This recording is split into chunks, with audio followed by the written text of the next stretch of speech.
Resolution on Fascism by Clara Zetkin. This resolution was adopted on June 23, 1923 by the Third Enlarged Plenum of the Executive Committee of the Communist International. Fascism is a characteristic symptom of decay in this period, an expression of the ongoing dissolution of the capitalist economy and the decomposition of the bourgeois state. Fascism is rooted above all in the impact of the imperialist war and the heightened and accelerated dislocation of the capitalist economy that it caused among broad layers of the small and middle bourgeoisie, the small peasantry, and the quote-unquote intelligentsia. This process dashed the hopes of these layers by demolishing their previous conditions of life and the degree of security they had previously enjoyed.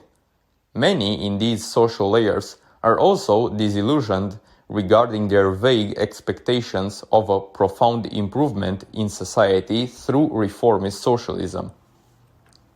The reformist parties and trade union leaders betrayed the revolution, capitulated to capitalism, and formed a coalition with the bourgeoisie in order to restore class rule and class exploitation as of old. All this they did under the banner of quote-unquote democracy.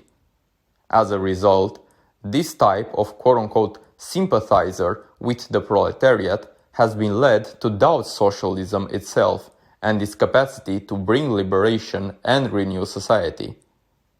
The immense majority of the proletariat outside Soviet Russia tolerated this betrayal with a weak-willed fear of struggle and submitted to their own exploitation and enslavement.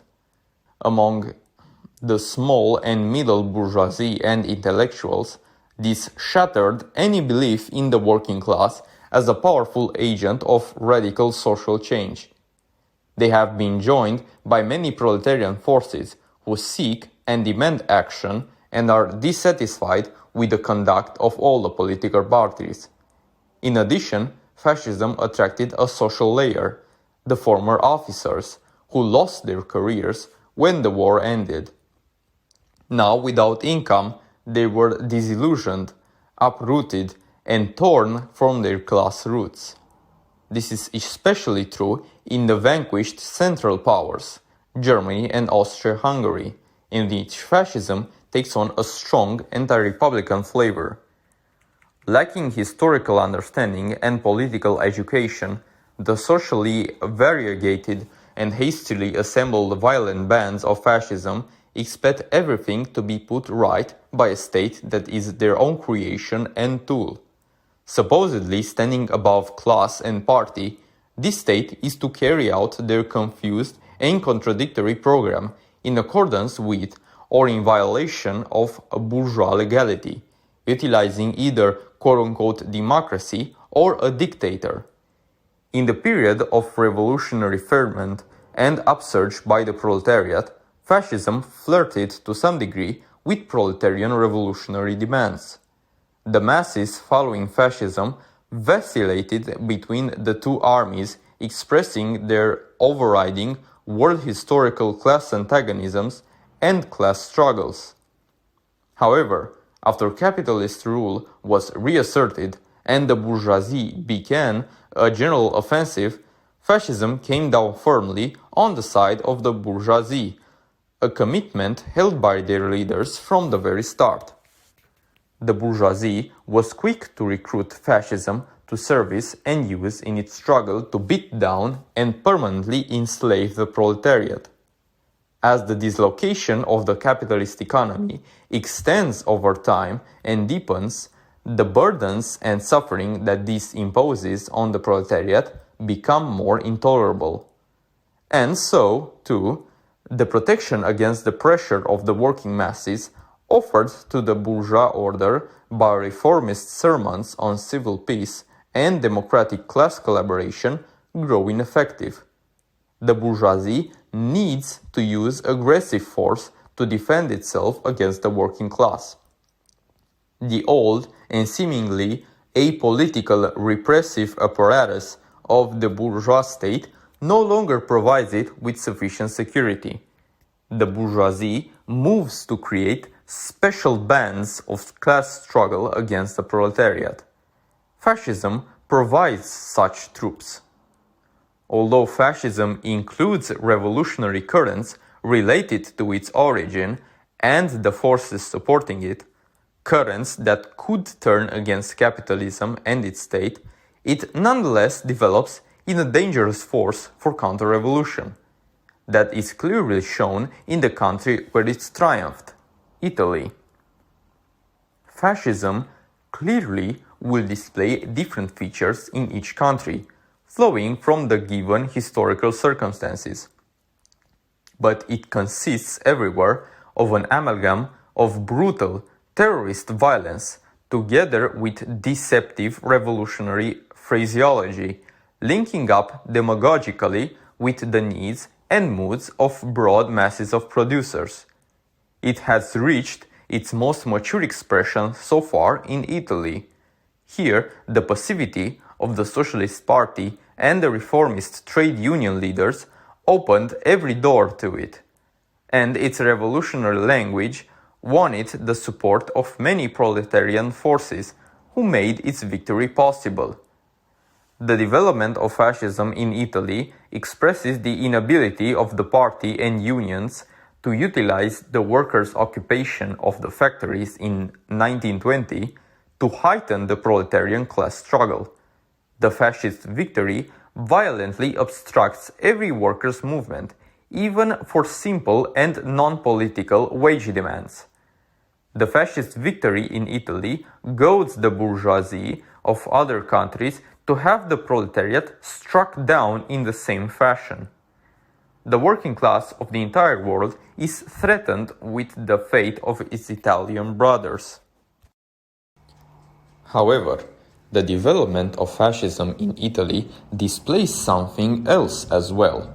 Fascism has a contradictory character and carries within it strong elements of ideological and political dislocation and dissolution.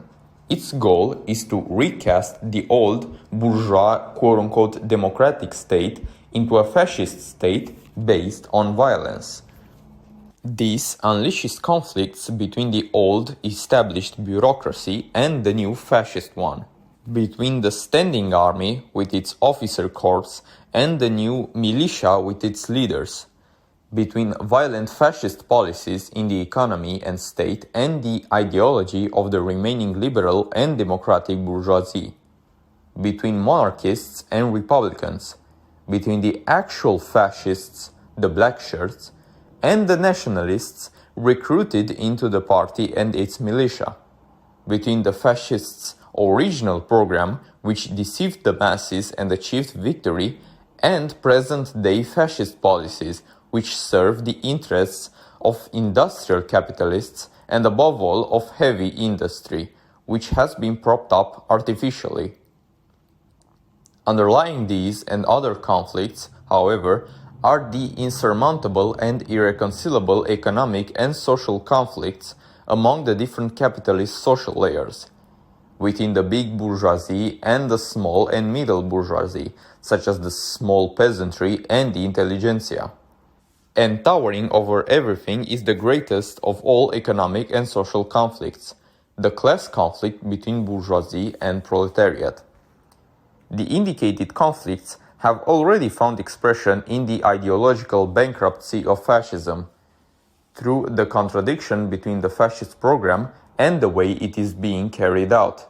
Resolving these conflicts may be hindered for a time by organized armed bands and unscrupulous terror.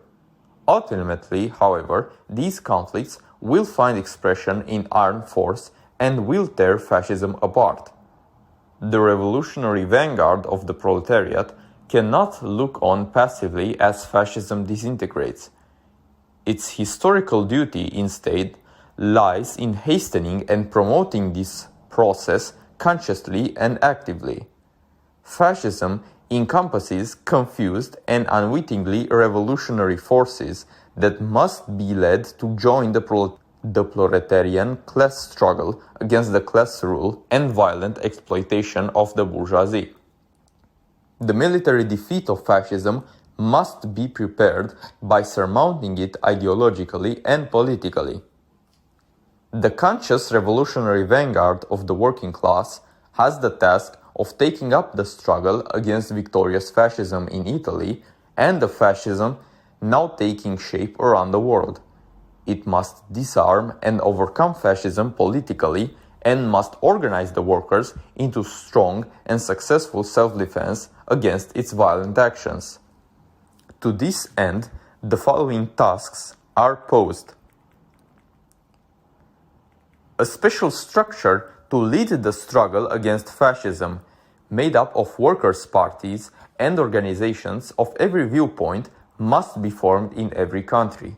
The tasks of this structure are: first, collecting facts on the fascist movement in every country. Second, methodical education of the working class regarding the hostile class character of the fascist movement through newspaper articles, pamphlets, posters, assemblies, and so on. Third, methodical education of the masses who have just become proletarians or are threatened by inevitable proletarianization regarding their condition and the function of fascism in assisting large-scale capitalism. Fourth, organization of defensive struggles by the working class by forming and arming contingents of self-defense. Given that the fascists concentrate on propaganda among youth and that worker youth must be drawn into the united front, youth who are more than 17 years old must be recruited into the common factory-based fighting contingents.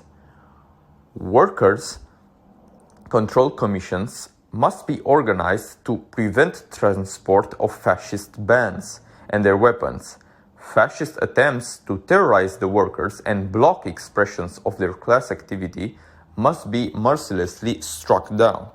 Workers of all viewpoints must be drawn into this struggle.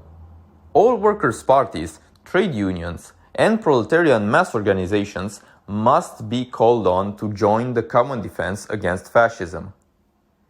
Sixth, a struggle against fascism is needed in parliament and in all public institutions. Strong emphasis must be laid on the imperialist and arch-chauvinist nature of fascism, which heightens the danger of new international wars. Fascist forces are organizing internationally, and the workers' struggle against fascism must also be organized on a world scale. To this end, an international workers' committee needs to be created. The task of this committee is to exchange experiences and organize international actions, above all against Italian fascism and its representatives abroad. This struggle includes the following measures.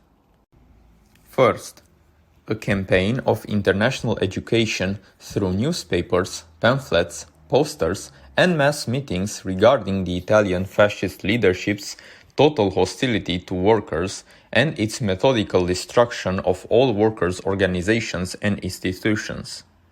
Second, organization of international mass meetings and demonstrations against fascism and against Italian fascism's representatives abroad. Third, struggle in Parliament. Demand that Parliament, the workers' fractions within it, and international workers' organizations send commissions to Italy to investigate the condition of the working class there. Fourth, struggle for immediate liberation of arrested or imprisoned communist, socialist, or non-party workers. Fifth, organization of an international boycott by all workers against Italy. Refuse to ship coal to Italy. All transport workers must refuse to load and ship goods to and from Italy, and so on.